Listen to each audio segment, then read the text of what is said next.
Hi friends, welcome back to channel. Friends, ఈరోజు మన వీడియోలో కరెన్సీ నోట్ల పైన వివిధ కరెన్సీ నోట్ల పైన ఉన్నటువంటి కట్టడాలు, అవి ఉన్నటువంటి రాష్ట్రాలను గురించి తెలుసుకుందాం. ఫ్రెండ్స్, ఇది ఎగ్జామ్ పాయింట్ ఆఫ్ వ్యూలో వీటి నుండి కూడా క్వశ్చన్స్ అడిగే అవకాశం ఉంది కాబట్టి మన వీడియోలో ఇప్పుడు ఒక్కొక్క కరెన్సీ నోట్ వాటిపైన ఉన్నటువంటి కట్టడాలు, అవి ఉన్న రాష్ట్రాలను గురించి తెలుసుకుందాం. ఫస్ట్ వన్,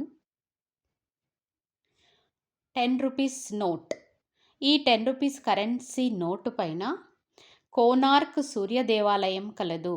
ఈ కోనార్క్ సూర్య దేవాలయం ఒరిస్సా రాష్ట్రంలో కలదు. నెక్స్ట్ వన్, 20 రూపాయల నోట్. ఈ కరెన్సీ నోట్ పైన ఉన్నటువంటి కట్టడం పేరు ఎల్లోరా గుహలు.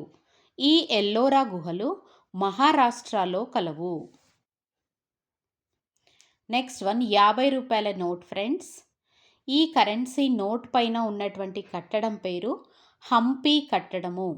ఈ హంపి కట్టడము కర్ణాటక రాష్ట్రంలో కలదు. నెక్స్ట్ వన్, 200 రూపాయల నోట్.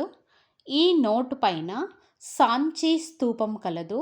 ఈ సాంచి స్తూపము మన భారతదేశంలోని మధ్యప్రదేశ్ రాష్ట్రంలో కలదు. నెక్స్ట్ కరెన్సీ నోట్ వచ్చి ఫ్రెండ్స్ 500 రూపీస్ నోట్. ఈ నోట్ పైన ఎర్రకోట కలదు. ఈ ఎర్రకోట న్యూఢిల్లీలో కలదు. అన్ని కరెన్సీ నోట్స్ అయిపోయినాయి. 100 రూపీస్ మాత్రం చూపించట్లేదు అనుకుంటున్నారా ఫ్రెండ్స్? 100 రూపీస్ నోట్ పైన దాన్ని మీరు అబ్జర్వ్ చేసి దానిపైన ఉన్నటువంటి కట్టడం పేరు ఏంటో మీరు కామెంట్ రూపంలో అందజేయండి ఫ్రెండ్స్.